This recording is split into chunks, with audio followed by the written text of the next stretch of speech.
Good morning and welcome to worship with us here at Covenant Presbyterian DTC. We are on YouTube today, and there's also some of us that are gathered in the sanctuary to watch worship on our big screen together. So they're getting double pastors. I'm on the screen and I'm also here in person just to host the viewing. We will be opening up the sanctuary the next 3 Sundays for people who want to gather and watch the service together. And all we ask is that you not socialize closely indoors, but that you go outside in front of the church and in our parking lot to be able to chat and greet each other safely outside. Then on May 23rd, we're going to be live and in person with live music, and staff is going to be ready to go. That's also Pentecost Sunday. So we ask that you wear red or something to represent the fire and power of the Holy Spirit.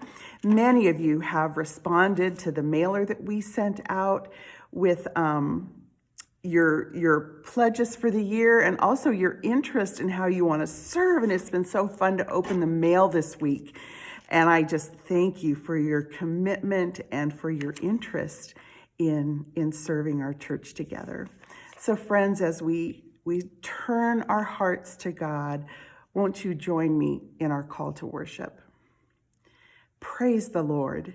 How good it is to sing praises to our God. God is gracious, and a song of praise is fitting. God heals the brokenhearted and binds up their wounds. The Lord lifts up the downtrodden and casts the wicked to the ground.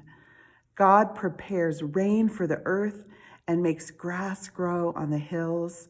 The Lord takes pleasure in those who hope in God's steadfast love. Praise the Lord. Hi everyone, happy Sunday, it's Jack here. Today's praise song is a familiar one. It's 10,000 Reasons by Matt Redman, so I invite you to join in and sing along.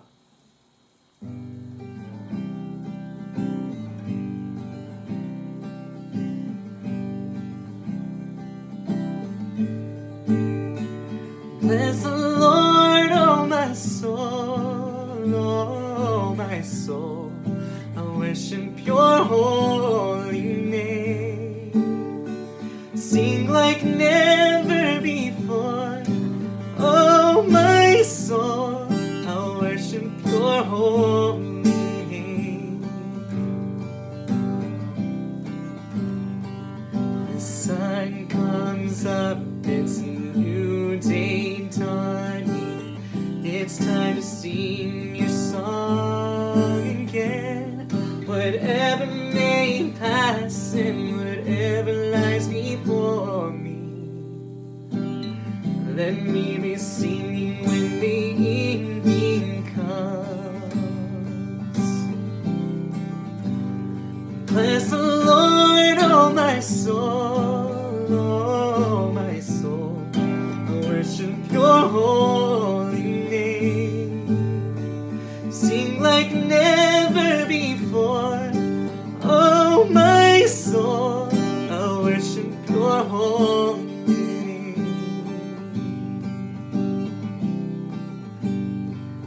You're rich in love and you're slow to anger. Your name is great and your heart is kind. For all your goodness I will keep on singing. 10,000 reasons for my heart to find. Bless the Lord, oh my soul, I worship your holy name. Sing like never before, oh my soul, I worship your holy name. And on that day when my strength is failing, the end draws near, my time has come. Still my soul sing your praise unending. 1,000 years and then forevermore.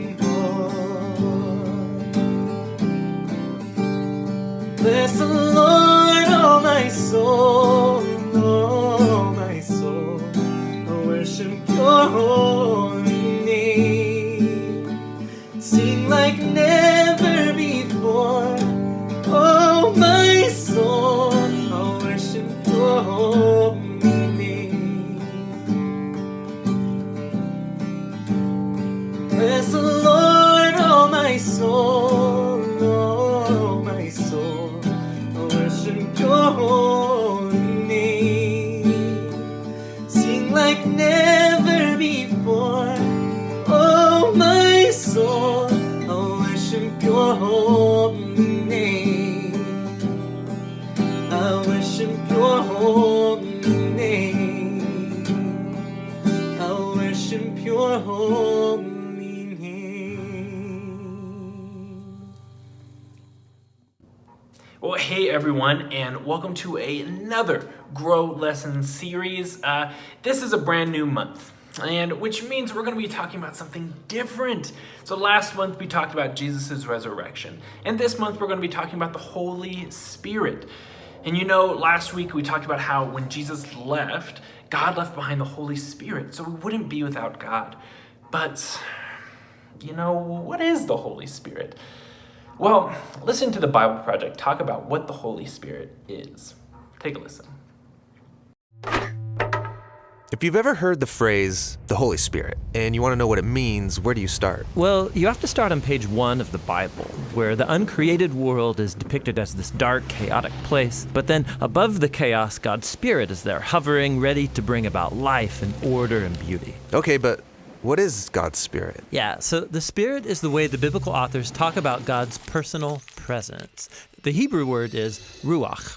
Ruach. Yeah, you got to clear your throat at the end. So what is it? Well, ruach can refer to a number of different things, but what they all have in common is energy. Energy, how so? So there's an invisible energy that makes the clouds move or the tree branches sway. Right, wind. So in Hebrew, that's ruach. Okay. Now take a big breath.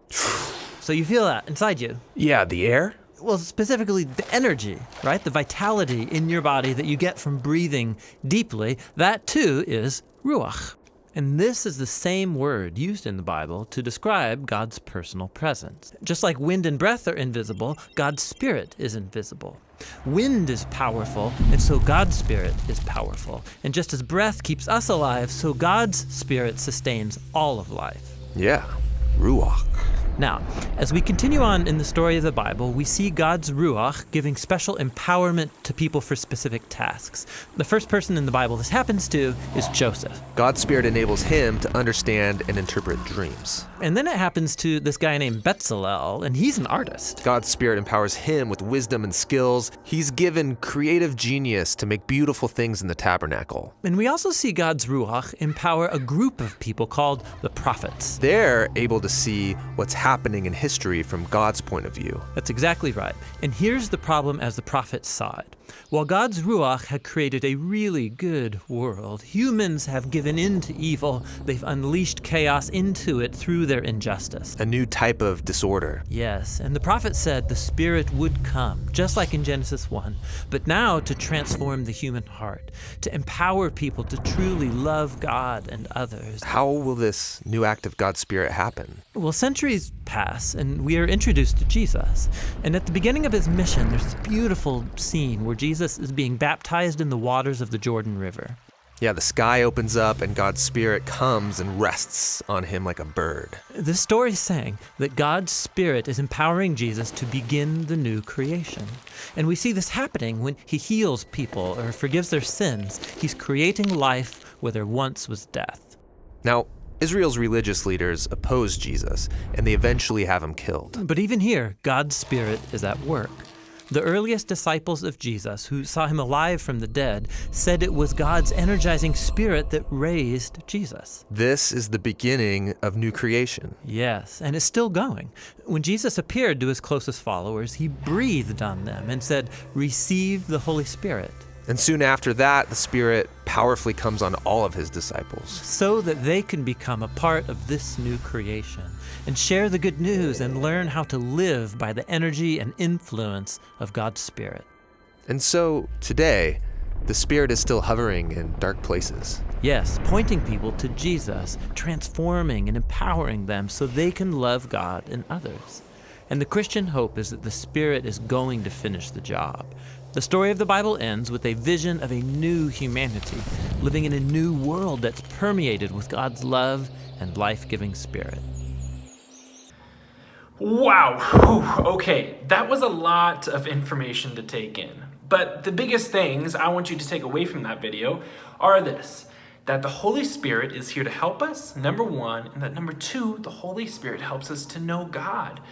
I loved when the Bible Project talked about how the Holy Spirit as breath and wind. It's a lot like those things, because we can't see the Holy Spirit, but we'll know when we're living in it, when the fruits of the Spirit start sprouting in our lives. And do you remember the fruits of the Spirit? Last night we talked about them being love and joy, peace, patience, kindness, goodness, faithfulness, gentleness, and self-control. When we're showing these things in our lives, we know that the Spirit is living in us. And when we know the fruits of the Spirit, we show others the fruits of God. We grow more and more into the image, the love, and the joy of God as the Spirit lives in us. And that, church, is a legacy worth living. Peace and blessings, church. See you next week.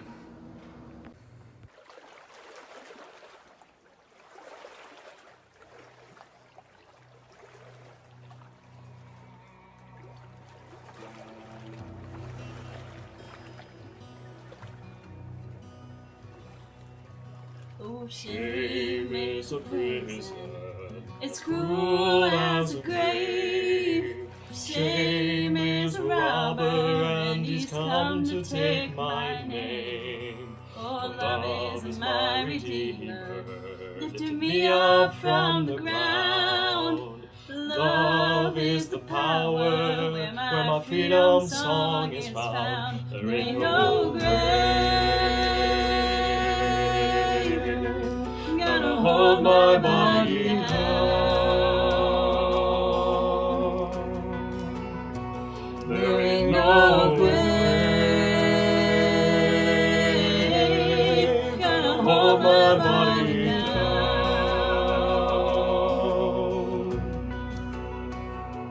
When I hear that trumpet sound,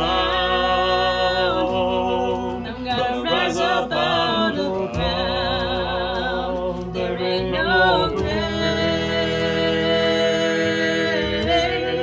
gonna hold my body down.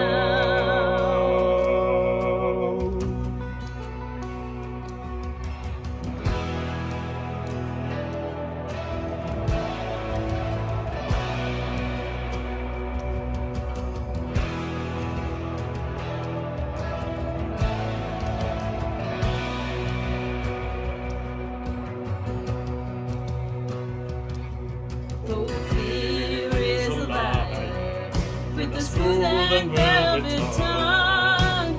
Fear is a tyrant, so always telling me to run. Oh, love is a resurrection, and love is a trumpet sound. Love is my weapon, I'm gonna take my giants down. There ain't no grave gonna hold my body down.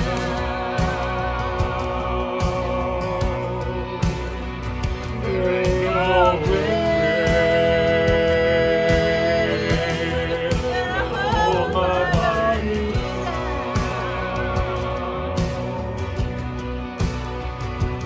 When I hear that trumpet sound, I'm gonna rise up out of the ground. There ain't no grave gonna hold my body down.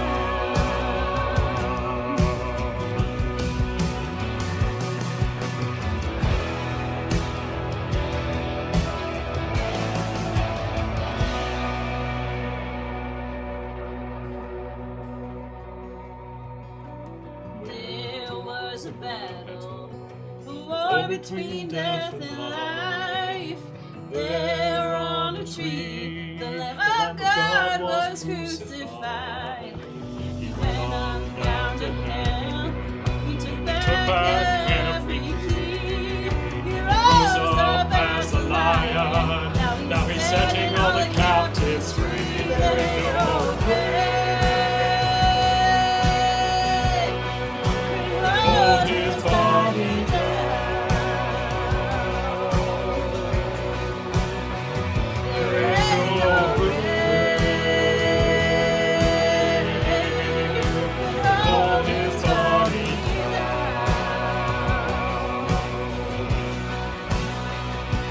When he heard the trumpet sound, he rose up out of the ground. There ain't no grave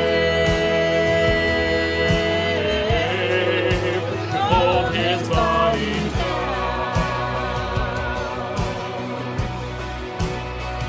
There ain't no grave could hold his body down.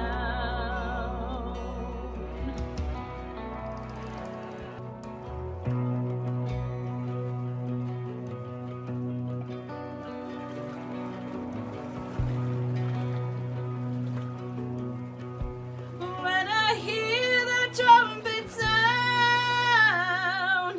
I'm gonna rise up out of the ground. There ain't no grave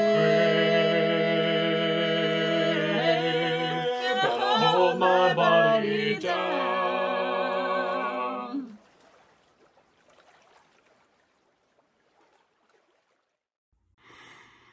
It's finally springtime in the Rockies, and the snow is turning to rain. It rains on everyone. Did you know that that phrase is actually in the Bible? It rains on everyone.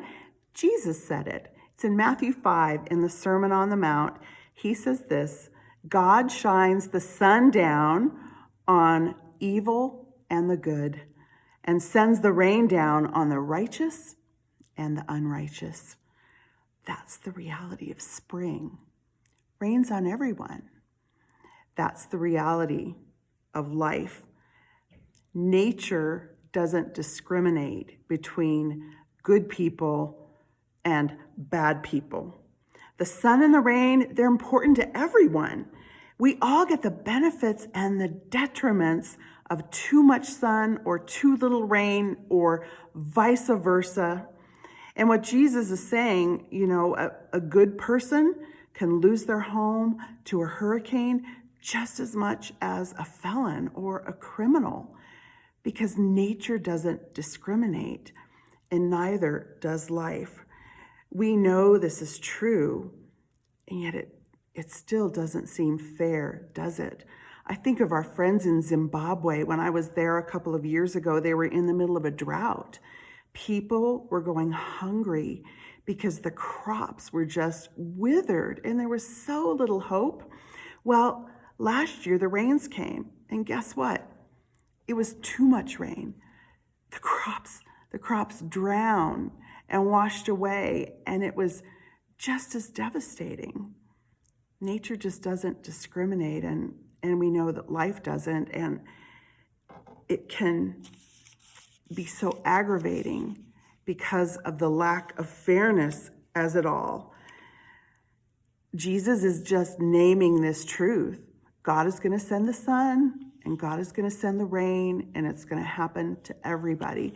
So we need to brace ourselves for the truth that bad things they happen to good people, and good things happen to bad people. He's just naming the reality of what it's like to be a person in this world. Sunday, I just felt that in such a real way. Sunday morning, I got word that Sharon Fox's husband, wonderful Stan, had passed away. And just within minutes, I got a call from Paul Nashongwe in Zimbabwe to tell me that Lydia's younger brother, this bright young man who was a pilot for Zimbabwe Air, was found in his home. He had passed away all by himself. There was no sign of what had happened. So I got dressed and I went to see Sharon. And then when I came back home, I spoke with Paul and Lydia, and I wept all day. This truth that life isn't fair and that hard things can happen to such good people. I literally had tears the whole day. My children were bringing me food as I sat on the porch. We know this is true. It doesn't make it easy. But now I'm going to drop a bomb on you, because you know that it's never okay just to take a verse out of the Bible and pretend you know what it means without looking at its context. What does the whole passage say? And how does that compare to what we know to be true in the rest of the Bible? So I'm going to read you the whole passage from Matthew 5, where this verse about the sun and the rain happens. And it's Jesus teaching. He says, "You have heard that it was said, 'You shall love your neighbor and hate your enemy.' But I say to you, love your enemies and pray for those who persecute you, so that you may be children of your Father in heaven. For God makes the sun rise on the evil and on the good, and sends rain on the righteous and on the unrighteous. For if you love those who love you, what reward do you have? Do not even the tax collectors do the same?" People didn't like tax collectors. "And if you greet only your brothers and sisters, what more are you doing than others? Do not even the Gentiles do the same? Be perfect, therefore, as your heavenly Father is perfect." Interesting context, isn't it? Honestly, one of my least favorite verses in the Bible. Love your enemies. Pray for those who persecute you. Who wants to do that? That's hard. And Jesus says, be perfect. What he's saying to his listeners is, be better than the person next to you. If you want to follow me, I'm going to hold you to a higher standard. Life is not fair. The sun's going to shine and it's going to rain and it's going to happen to everybody. And in the midst of the reality of life, you are called to rise up and love in a way that really only God can love, because God is perfect. Jesus is saying, that's what I want you to aspire to. You've heard it said to hate your enemies, but I'm telling you to love them. Now, this is just an interesting side note. There are scholars that pick apart all the sayings of Jesus and rate the sayings on how authentic they think they are. Like, did Jesus actually originally say this? Or was something added or changed in the telling of the stories and the transcribing of the Bible? This passage, even by the pickiest of New Testament scholars, is said to be authentically Jesus. We can't weasel our way out of this. We can't weasel our way out and say, well, he really didn't mean that. Or say, well, it was so different in the first century. It was just a simpler time. It doesn't mean the same thing. None of those things are true. An enemy, so in the Old Testament, which led up to Jesus' time, there were literal enemies. The people of Israel had, throughout their history, literal wars with their enemies and all about the land and claiming the promised land. But now we're in the first century, and Jesus is talking to ordinary people. He's probably sitting on a hillside with his disciples, with a large crowd that had gathered. He was just talking to regular people like you and me. And he's saying to them, you've heard it said to hate your enemies. I'm telling you to love your enemies. Life can be hard, and in the midst of it, you are called to a better way. So in the first century, who might an enemy have been in everyday life? Well, maybe it was your neighbor whose rooster crows all night and you're in a dispute because of the noise. Maybe it's your other neighbor whose cattle are roaming over and grazing on your land and you simply can't come to an agreement and there's animosity there. Or maybe it is the tax collector, another Jewish person that works for Rome and charges you more just to line his own pockets. And for many in the first century, Rome was the enemy because Rome was the conquering nation, and there were zealots and revolutionaries in Judaism that considered Rome the enemy and were trying to start a rebellion and an insurrection just to claim Israel for Israelites. It was not a simpler time, but Jesus was talking to people just like you and me. So who are our enemies? Like, that's such a strong word. Who could we even say are our enemies? People we don't love and don't want to have to. Well, I'll tell you, I thought about this question. There was a teacher when Jackson was in kindergarten who completely demoralized him. It got to the point where he was crying and not wanting to go to school. And so I said, "Do you want me to go with you?" And he said, "Yeah," through his tears. So I went with him to his kindergarten enrichment class. And all the other kids walked in and sat down in the circle on the rug. And he went and sat at a table with his back to the circle. And I sat down with him and I said, "Why are you sitting here?" He said, "This is where I sit." This had been going on for a couple of months where my child, because he was an active little boy, sat at a table by himself instead of with the other children. No wonder he was crying and not wanting to go to school. I will tell you, I have no love in my heart for that teacher and the damage she did to my child. And for Jesus to say to me, "You need to love her," it's really hard. I don't want to have to love her. I want to be mad at her the rest of my life for the damage the damage she did to my little 5-year-old's psyche. But when we look at what's happening around us here in 2021, I know you see it. Hateful speech and hateful actions are on the rise in our country. And we're seeing it happen. We've got hate the Proud Boys, and we've got hate Antifa. We've got hate Fox News, and we've got hate CNN. We've got hate vaccines and hate people that are anti-vaccine. And we've got hate the police and hate the Black Lives Matter protesters, right? Our country has become so bifurcated, and there's animosity like we have not seen in a long time in our country. When Jesus says, "Love your enemies," we've got to make it real. We've got to apply it to the here and now. We can't weasel our way out of it. These authentic words of Jesus. Life is hard.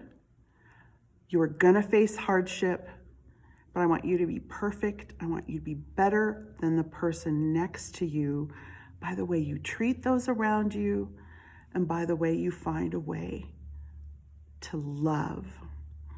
Pierre and I have some of our best friends. We have been friends with them since before we moved to Colorado, since before we were married. We all happened to move to Colorado the same year for different reasons. And we love them. We just have the most fun around them, but ideologically, we are very different. We voted for different people. They don't believe in vaccines, and we do. And we saw them recently. We went to a Dodger game on opening weekend, and I wasn't even thinking when I saw them. We were greeting each other, and I had just gotten my vaccine. I was really excited the week before, and I said, "Did you guys get vaccinated?" I wasn't even thinking because I know what they think. And they're like, "Nope, nope." And I said, I said, you're not worried about getting sick? Nope. And then they said to me, did you get your vaccine? I said, yeah. And that was it. We dropped it because we know we have different opinions, but we love each other. We don't argue. We've just decided not to argue. We just don't talk politics. Maybe once in a while it'll come up, but we know we love each other in spite of the fact that we have these differences. But what's happening in our nation is that people are not loving each other through these differences. It has gotten ugly in our nation. And Jesus is looking right at us. He's saying, I know life is hard, but I want you to try and be perfect. You need to do better. I want you to rise above all this and find a way to love. And the best way to do that is to see the person and not the issue or the problem. We are all children of God. God is going to send us the sun and send us the rain equally. We need to start to see each other that way as equals. We have to figure out how to respect each other as people, even though we can be so different in how we see the world. The teachings of Jesus, they are not easy. And I know there's times when we wish we could say, I just wish the kingdom of God didn't apply to this particular situation. But if we want to follow Jesus, that means we are citizens of his kingdom. And in his kingdom, things operate differently. Because in Christ's kingdom, it is kindness, it is forgiveness, it is welcome and generosity. These are the hallmarks of Christ's kingdom. And our call is to find a way. It's to find a way to not hate, to not judge, to not create animosity with those we might think are enemies, but to truly find a way to love the person who was made by God. Lord God, we pray today because we need a prayer. We cannot do this alone. We need the power of your Spirit to help make us perfect in this way, to honor the hallmarks of your kingdom as we seek to love people, see them for who they are and not just what they think. Help us, God, we pray, through Christ. Amen. Today's praise song is Holy Spirit Rain Down, and I invite you to join in and sing along.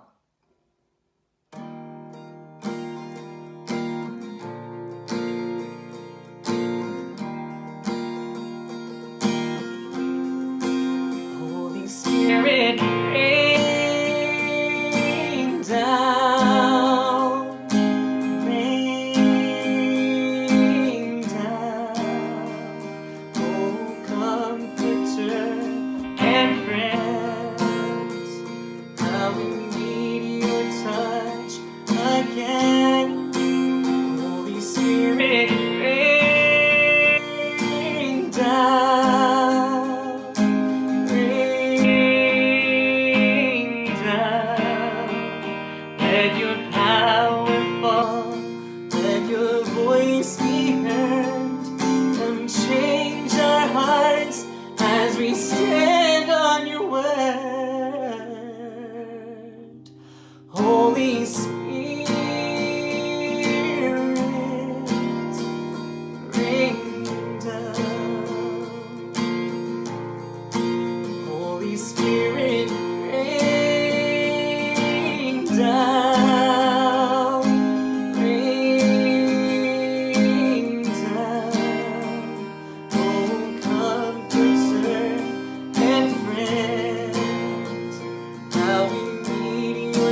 as we stand on your word.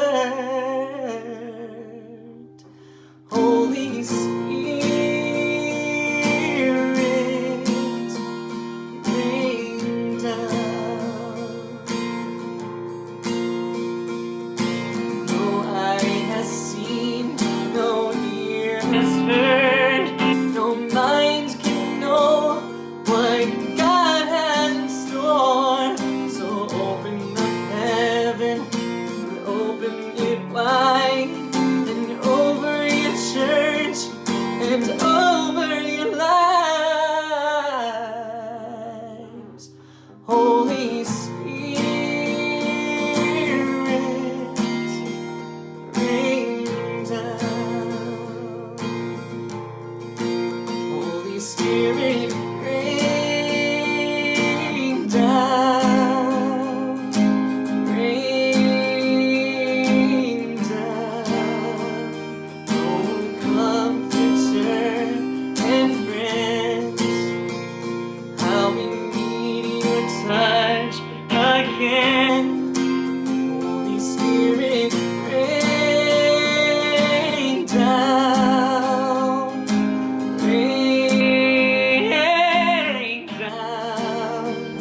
Let your power fall, let your voice be heard, and change our hearts as we stand on your word. Holy Spirit, rain down.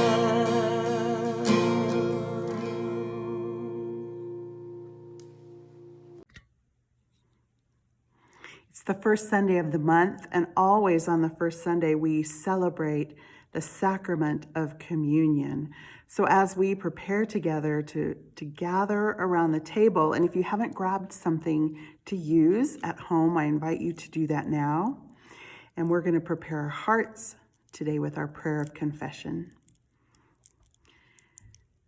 Oh God, we dare to come again asking for forgiveness. Too often we have tossed and turned through nights of emptiness and awakened without hope.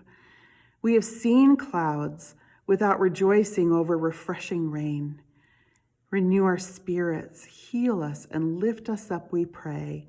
Prepare our hearts to come to your table and receive your love through this sacrament. Amen. Friends, on the very night he was betrayed, our Lord Jesus took bread, and after he blessed it, he broke it and said, "Take and eat. This is my body, which is broken for you." And in the same way, after supper, he took the cup, saying, "This cup is the new covenant, which is sealed in my blood. Do this whenever you drink in remembrance of me." The gifts of God for us, the people of God. What we have today in the sanctuary, Shelley in our office ordered these for us. It is an individual communion cup with a wafer. And so those of us who are here today, it's really easy. It has an easy peel. Not as easy as I thought. You peel the top layer and receive the bread, the body of Christ. And then you peel the second layer, and it's the juice, the love of God poured out for you. Lord God, thank you for the presence of your Spirit in this sacrament. Fill us, God, with your presence and especially with your love, that it might flow out of us onto all we meet. Through Christ we pray, amen. As we are preparing to reopen, your gifts to the church are so important. Our costs will go back up once we are open and using the building again. So thank you so much for your faithfulness. Will you join me in an offering blessing? Dear Lord, we thank you for your goodness in our lives. As we give our offerings, we recognize your generosity. You are a giving God. We can never outgive you. You are a God who blesses, and our lives are all blessed by you.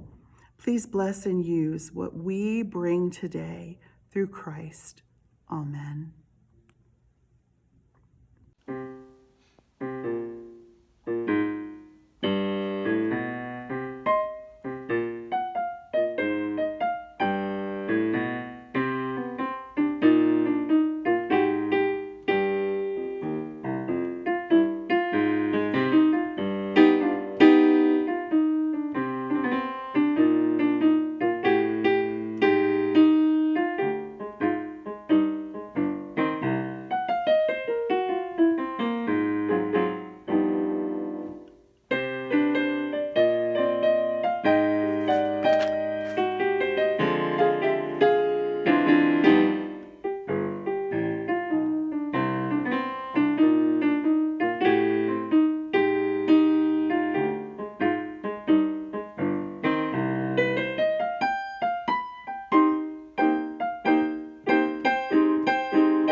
And so as we prepare to leave today, friends, please receive this benediction. Remember that wherever you are, God is with you. Wherever you go, it's Christ who sends you. Christ who dwells in you has something he wants you to do because of where you are. Remember this and go in his grace and love and power. Amen.